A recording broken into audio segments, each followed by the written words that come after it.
디모데후서 3장 16절에서 17절 말씀 함께 우리가 봉독하도록 하겠습니다. 디모데후서 3장 16절에서 17절 말씀이 되겠습니다. 같이 받들어 읽겠습니다. 시작. 모든 성경 기록은 하나님의 영감으로 주신 것으로 교리와 책망과 바로잡음과 의로 교육하기에 유익하니 이것은 하나님의 사람이 완전하게 되어 모든 선한 일에 철저히 갖추어지게 하려 함이라. 아멘. 말씀 위에 함께 기도하겠습니다. 아버지 하나님 감사합니다. 오늘 저희들에게 복된 또 주님의 날을 허락하여 주시고 주님의 귀한 말씀, 생명의 말씀, 진리의 말씀을 또 저희들에게 들려주심을 인하여 감사를 드립니다.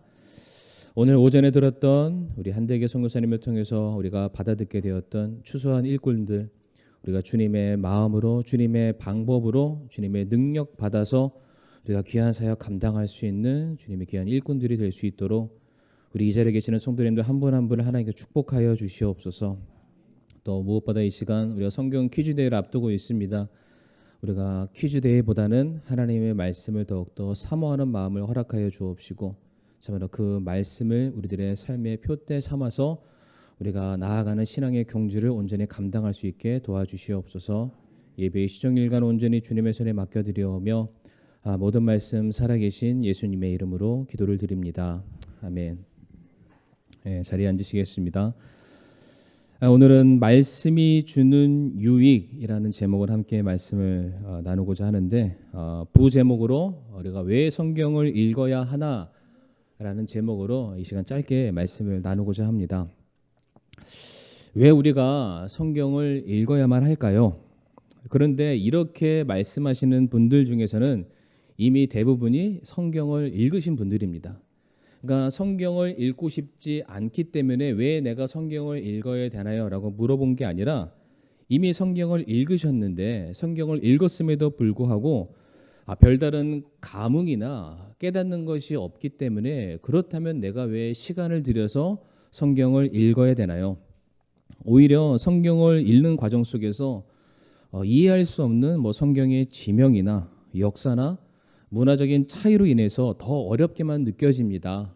옆에서 매일같이 목사님이 설명해 주는 것도 아니고 그렇다고 해서 이 궁금증이 생기는 이 시간에 그때마다 인터넷을 검색해서 확인해 볼 그런 노릇도 아니고 참 이렇게 읽는 과정 속에서 어려운 것들이 너무 많고 이해되지 않는 것들이 참 많다 보니까 그래서 중도에 포기하고 또다시 목사님이 성경을 읽으십시오라고 말했을 때 내가 왜 성경을 읽어야 되나요? 라는 그런 질문이 저희도 가끔 마음속에서 나오지 않을까 생각을 해보게 됩니다. 그런데 이렇게 질문을 하시는 분들의 특징 중에 하나가 무엇이냐면 성경에 대해서 이것을 학문적인 개념으로 받아들이는 경우가 있거나 아니면 성경을 읽는 것 자체를 의무나 책임 정도로 여기고 있기 때문에 그래서 불가불 타의에 의해서 어쩔 수 없이 성경을 읽다 보니까 이와 같은 마음이 드는 게 아닌가 생각이 듭니다. 혹시 우리 성도님들 소시적에 젊으셨을 때 그 연애 편지 받아보신 적 있으시나요? 안 계시나요? 불우한 청소년기를 보내신 것 같습니다. 보통 이제 연애 편지를 받아보신 기억이 있다고 전제해서 말씀을 드리겠습니다.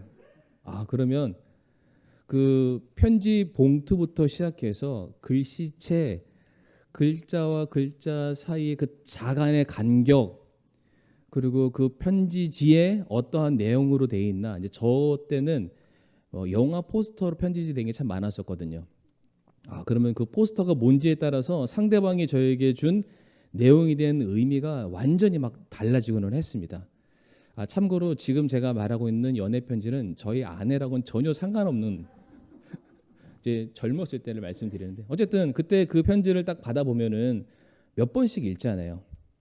그리고 그 내용이 뭘까 혼자서 스스로 상상하고 막 상상 나를 펼쳐서 아마 이럴 거야 저럴 거야 우리가 정말로 그 깊이 있는 그런 시간들을 갖게 되는데 이건 누가 시켜서 하는 게 아니죠. 내가 좋아서 읽는 겁니다. 이미 읽었지만은 또 읽죠. 그래서 이제는 편지가 막 너덜너덜해질 때까지, 아니 편지지를 펼치지 않는다 할지라도 편지의 내용들이 이미 내 머릿속에 다 새겨질 정도로 아마 그렇게 읽으실 겁니다. 그러니까 우리가 성경을 말씀을 대했을 때 이거를 단순히 학문적이냐, 누가 시켜서 읽는 거냐, 아니면은 그냥 내가 읽으면은 목사님이 좋아하고 부모님이 좋아하니까 이런 차원이 아니라 정말로 내가 하나님의 말씀 자체에 대해서 사모하는 마음이 있냐, 그 마음으로 말씀을 우리가 읽었을 때에는 전혀 다른 느낌으로 말씀이 다가올 수밖에 없다. 다시 말해서 우리가 성경 말씀을 읽는 목적과 이유에 대해서 우리가 분명히 알게 된다면 성도님들 이제는 더 이상 재미의 차원으로는 상관이 없습니다. 그러니까 이해의 차원도 어쩔 때는 뛰어넘습니다. 내가 이 말씀을 통해서 내 살아있음을, 내가 정말로 하나님의 놀라운 그 은혜를, 사랑을 내가 발견할 수 있기 때문에 이제 성경을 내가 읽을 수밖에 없는 그런 지경까지 가게 된다는 거죠. 그래서 이 시간에 짧게 4가지를 말씀드릴 텐데, 말씀이 주는 유익이 무엇일까? 첫 번째, 우리는 하나님을 알기 위해서, 하나님에 대해서 우리가 알아가기 위해서는 우리가 반드시 성경 말씀, 하나님의 말씀을 읽어야만 합니다. 요한복음 5장 39절 말씀 보게 되면 성경 기록들을 탐구하라. 너희가 그것들 안에서 영원한 생명을 얻는 줄로 생각하거니와 그것들은 곧 나에 대하여 증언하는 것들이니라 라고 말씀을 하십니다. 우리가 성경을 읽어가는 과정을 통해서 누구를 알아가게 됩니까? 우리가 하나님에 대해서, 또한 예수 그리스도에 대해서 알아가게 됩니다. 물론 우리가 성경 말씀을 통해서 공부하는 과정 속에서 죄가 무엇인지, 구원이 무엇인지, 성경에 나와 있는 수많은 교리적인 것들에 대해서도 우리가 익히 배우고 알 수는 있습니다. 하지만 그 모든 것들은 이미 하나님의 성품 가운데 녹아져 있고 구체화된 내용들 뿐입니다. 다시 얘기해서 하나님께서 우리를 사랑하시기 때문에 죄 가운데 있는 성도들을 구원하시기 위해서 예수 그리스도를 보내셨다라는 그 사실을 알게 되는 거죠. 구속사와 무슨 구원의 교리 이런 것보다 더 그걸 뛰어넘어서 우리는 성경 말씀을 통해서만이 우리가 살아계신 하나님을 발견할 수가 있습니다. 성도님들, 성경에 계시라고 되어 있잖아요. 계시라는 것이 드러내 보인다는 뜻입니다. 다시 말해서 우리의 연약한 인간들, 미천한 인간들이 우리 스스로의 힘으로는 전능자이자 고차원에 계시는 하나님을 우리가 알려 해도 알 길이 없습니다. 아니, 하나님께서 우리에게 무엇인가를 보여주신다 할지라도 우리가 가지고 있는 능력으로는 하나님을 다 이해할 만한 그런 그릇이 안 됩니다. 그런데 그런 하나님께서 자기 자신을 드러내 보이셨습니다. 계시하신 것이죠. 우리로 하여금 충분히 하나님이 우리를 향해서 어떠한 뜻과 계획을 품고 계시는지를 바로 성경 말씀을 통해서 우리에게 보여주고 계십니다. 그러하기에 우리 아버지가 되시고요, 우리의 창조주가 되어주시고 우리가 사랑하는 나의 아버지 하나님을 알기 위해서는 우리는 마땅히 하나님의 말씀, 성경을 가까이 할 수밖에 없다는 것입니다. 두 번째로, 우리가 지속적으로 말씀을 읽는 과정을 통해서 변화함을 얻기 위해서 우리는 반드시 성경을 읽어야만 합니다. 히브리서 4장 12절 말씀 앞에 화면에 나올 텐데요. 우리 다 같이 한번 읽어볼까요? 히브리서 4장 12절 말씀 시작.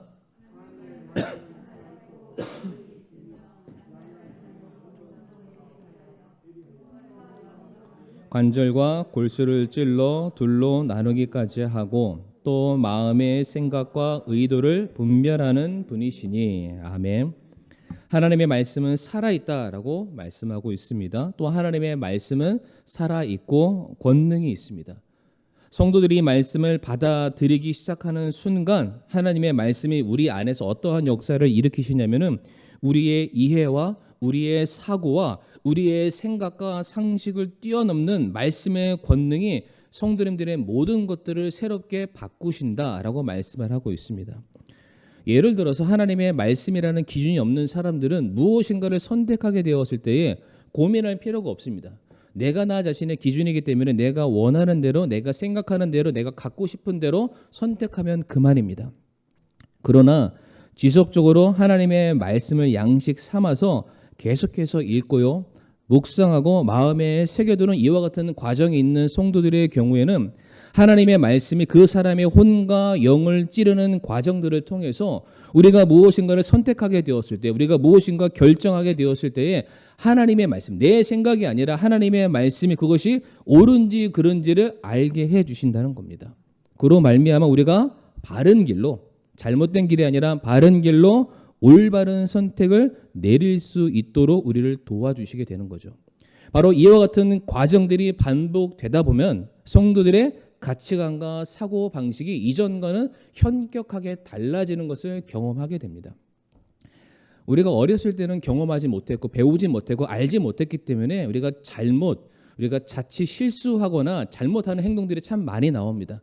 그런데 우리가 살아가면서 인생의 경험을 하면서 우리가 학교를 통해서 배움의 과정을 통해서 옳고 그른 게 무엇인지를 알아서 우리가 성인답게 어른답게 행동을 하게 되잖아요. 마찬가지로 하나님의 말씀을 통해서 우리가 자라나는 과정들, 계속해서 변화되는 과정들을 통해서 우리는 충분히 장성한 주님의 분량으로 자라날 수 있다는 것입니다. 자, 그래서 누가복음 6장 45절 말씀에 선한 사람은 자기 마음에 선한 보고에서 선한 것을 내고 악한 사람은 자기 마음에 악한 보고에서 악한 것을 내나니 그 입은 마음에 가득한 것을 말하느니라 라고 되어 있습니다. 성도님들, 이 말씀은 말에 대해서 조심하라라는 말씀이 될 수도 있지만 다른 한편으로 내 안에 과연 무엇으로 가득 차 있는가, 내 안에 무엇으로 내가 양식을 삼고 내 생명처럼 여기고 살아가고 있는가, 그것이 밖으로 나온다는 겁니다. 단순히 입으로만 나오는 것이 아니라 내 생각으로 나오게 되고 내 행동으로 나오게 되고 내 삶의 양식으로 나타날 수밖에 없습니다.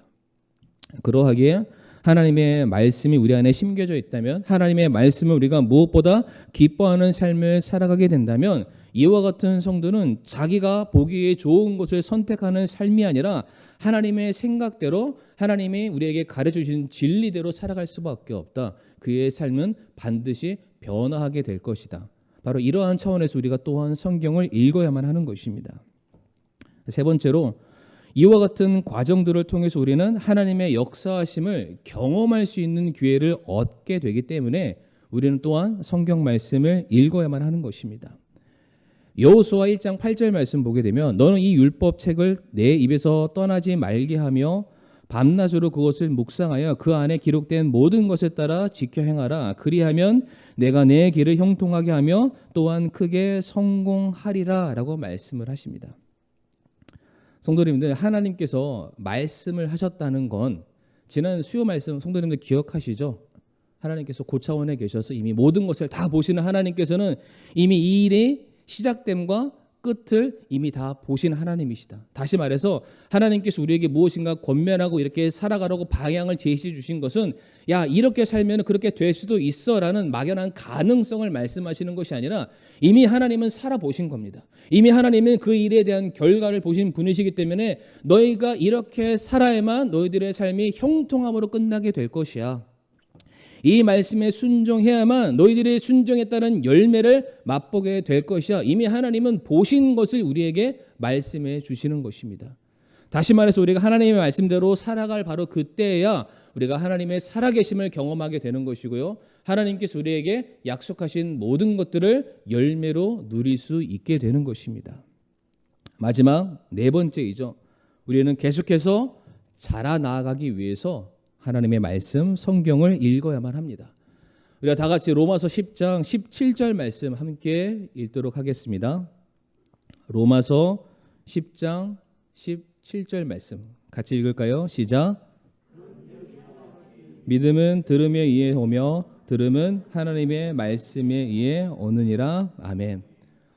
믿음이 자라기 위해서, 우리가 예수님을 더욱더 닮아가기 위해서 우리에게 필요한 것은 다른 게 없습니다. 계속해서 말씀을 듣고 읽고 묵상하는 것. 우리의 믿음의 크기는 우리가 얼마만큼 하나님의 말씀을 가까이 하느냐, 우리가 그 말씀을 얼마만큼 먹느냐에 따라 차이가 일어나게 되는 것입니다. 우리가 무엇인가를, 우리가 건강을 유지하기 위해서 내 크기가, 내 어떤 육신의 키가 커지기 위해서 무엇인가를 먹는 것처럼 우리 영혼의 건강함과 자라남을 위해서는 우리는 반드시 영의 양식인 말씀을 우리가 반드시 취해야만 합니다.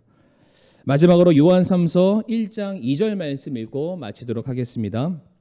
같이 읽겠습니다. 시작. 사랑하는 자여 무엇보다도 내 혼이 형통하는 것 같이 내가 형통하고 건강하기를 내가 바라노라. 아멘. 하나님께서 말씀하시기를 우리들의 혼이 먼저 건강해야 된다. 우리 영혼이 먼저 주님 앞에 바로 서야만 우리의 삶에 있어서도 건강한 그리고 올바른 삶을 살아갈 수 있다. 다시 얘기해서 우리가 말씀을 먼저 충분히 공급받고 말씀을 내 삶의 양식 삼는 삶이 먼저 돼야만 우리들의 삶이 올바르게 나아갈 수 있다라고 가르치고 계십니다. 그래서 오늘 네 가지로 하나님의 말씀이 우리에게 주는 유익을 말씀을 전달하게 되었는데 우리 성도님들이 성경 퀴즈뿐만 아니라 평상시에도 하나님의 말씀을 꿀과 같이 양식처럼 여기시며 매일같이 공급받으시는 저와 성도님들이 되기를 간절히 바랍니다. 이 시간 머리 숙여 함께 기도하겠습니다. 하나님 아버지 감사합니다.